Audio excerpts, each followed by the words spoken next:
مولا کائنات 25 سال گوشہ نشین رہے ہیں۔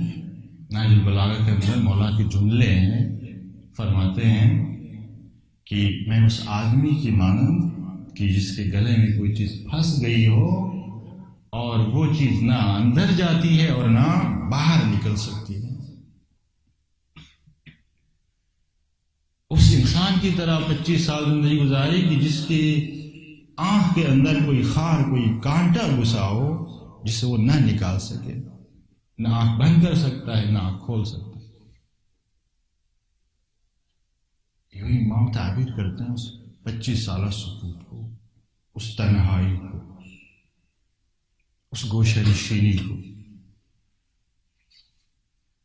اور اس حوالے سے ائمہ اطہار مظلوم رہے، کیونکہ اس ولایت کو انہوں نے قبول ہی نہیں کیا۔ وہ ولایت تکوینی، اسے تو کوئی چھین نہیں سکتا، لیکن اصل ولایت جس کو ہم نے قبول کرنا تھا اور جس کو قبول کرنے کے نتیجے میں ہم شیعہ کہلاتے ہیں، وہ ولایت کون سی ولایت ہے؟ وہ ولایت تشریعی ہے ائمہ ہدی کی، حق حاکمیت، حق حکومت، حق ولایت۔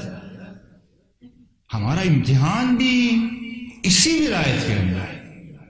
وہ ولایت تکوینی وہ ہمارا امتحان نہیں ہے، وہ فضیلت ہے۔ فضیلت کو کون چھین سکتا ہے؟ کوئی بھی نہیں چھین سکتا، لیکن منصب کو چھینا جا سکتا ہے